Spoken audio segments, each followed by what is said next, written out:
សួស្តីបងប្អូនទាំងអស់គ្នាហ្មងថ្ងៃនេះអត់បានចេញវីដេអូទេព្រោះដោយសារអីមានបញ្ហាសុខភាពហើយក៏រវល់ខ្លាំងទេបងប្អូនហើយទើបតែថ្ងៃនេះទេបាត់បានចេញវីដេអូធ្វើបបរឬក៏ធ្វើបង្អែមឬក៏ធ្វើអីផ្សេងទៀតសម្រាប់បងប្អូនបានទស្សនាសម្រាប់ baby អញ្ចឹងណាបងប្អូនហ្នឹងហើយថ្ងៃនេះគឺមានមុខម្ហូបរៀងប្លែកជាងរាល់ថ្ងៃបន្តិចថ្ងៃនេះប្រើការ៉ុតជាមួយនឹងផ្កាខាត់ណាបងប្អូនផ្កាខាត់ណាពណ៌ខៀវយើងណាបងប្អូនអានេះមិនមែនខៀវមិនចំជាខៀវទេបងប្អូនវាខៀវដែលលក្ខណៈលាយសអញ្ចឹងណាតាំងកបិតផ្កាខាត់ណាពណ៌សក៏ប៉ុន្តែវារៀងខៀវខៀវអញ្ចឹងណាបងប្អូនហ្នឹងហើយអញ្ចឹងរបៀបធ្វើក៏អត់មានអីពិបាកដែរបងប្អូនគ្រាន់តែដាំទឹកដាក់ទឹកប្រហែលជា7លីត្រមកបងប្អូនហើយដាក់ផ្កាខាត់ណាការ៉ុតហើយនឹងមាន់យើងចូលទៅហើយបងប្អូនត្រូវអត់មើលផងណា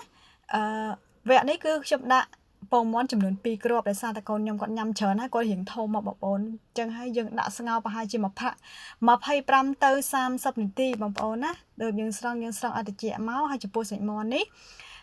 វាត្រជាក់ហើយចឹងហើយគឺខ្ញុំចាប់ដើមហែកហើយជាចំណិតស្ដើងទូចអ៊ីទៅ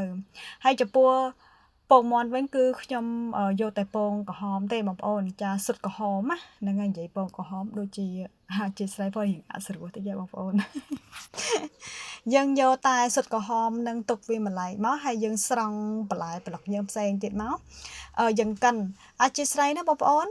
ហើយក៏សូមបញ្ជាក់បងប្អូនដែរបន្លែប្លុកឬមកក៏ត្រីសាច់អីហ្នឹងបងប្អូនត្រូវតែទុកអត់ត្រជាក់សិនណាសិនយកទៅកិនណាមិនថាប្រភេទម៉ាស៊ីនបងប្អូនល្អខ្លាំងថ្លៃប៉ុណ្ណាក៏វានៅតែកៀងដែរបើសិនជាបងប្អូនកិនវាទាំងក្តៅអញ្ចឹងណាបងប្អូនហើយចំណែកម៉ាស៊ីនខ្ញុំនេះហ្នឹងនៅអ៊ុនហើយនៅចង់កៀងទៀតណាបងប្អូនចាព្រោះវិវត្តទៅមុខហើយបងប្អូនណាព្រោះយូរឆ្នាំដែរអញ្ចឹងណា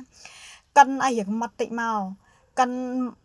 អាស្រ័យទៅលើអាយុកាល baby បងប្អូនណាបងប្អូនហ្នឹងហើយចំពោះម៉ាក់ដែលមាន baby ត្រឹម6 7ខែអីគឺម៉ត់ខ្លាំងមែនតើហើយរៀងរាវជាងខ្ញុំបន្តិចបើសម្រាប់ខ្ញុំនេះខ្ញុំប្រើរៀងខាប់ហើយបងប្អូនព្រោះដោយសារកូនខ្ញុំគឺ1ខួប1ខែហើយចាចឹងតែខ្ញុំធ្វើរៀងខាប់ហើយក៏វាមិនសូវម៉ត់ខ្លាំងប៉ុណ្ណាដែរបងប្អូនណាព្រោះដោយសារអីកូនខ្ញុំគឺគាត់ដុសធ្មេញបងប្អូនគឺគាត់ដុសធ្មេញហើយគាត់អាចចេះទៅពៀតិចបានចឹងណាហ្នឹងហើយឥឡូវនេះគឺជាបបរដែលខ្ញុំកិនរឿយៗខ្លះទីជាបបរហើយសម្រាប់បន្លែប្លុកឬក៏ត្រីសាច់មាន់សាច់ទាអីក៏ដែរបងប្អូនត្រូវធ្វើដូចខ្ញុំហ្នឹងបងប្អូនតែវគ្គនេះគឺខ្ញុំធ្វើបែបស្ងោររដងមកគឺខ្ញុំមានបែបឆាបែបអីចឹងទៅហើយនៅវីដេអូក្រោយទៀតគឺខ្ញុំនឹងព្យាយាមផលិតវីដេអូសម្រាប់ម៉ាក់ដែលគាត់មិនដឹងថាត្រូវធ្វើបបរគ្រប់គ្រឿងបែបម៉េចបងប្អូនអាចមើលវីដេអូខ្ញុំបានណាហើយនៅវីដេអូក្រោយខ្ញុំនឹងធ្វើលក្ខណៈភេសជ្ជៈសម្រាប់កូនម្ដងចាហើយបើសិនជាបងប្អូនអាច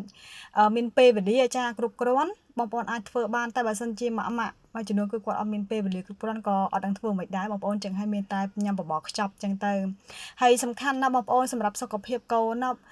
គឺរវល់បើសម្រាប់ខ្ញុំរវល់ប៉ុណ្ណាក៏ត្រូវតែធ្វើឲ្យកូនញ៉ាំដែរបងប្អូនព្រោះថារបបអាហារនេះគឺសម្រាប់កូនគឺសំខាន់ខ្លាំងមែនទែនណាបងប្អូនសម្រាប់សុខភាពកូន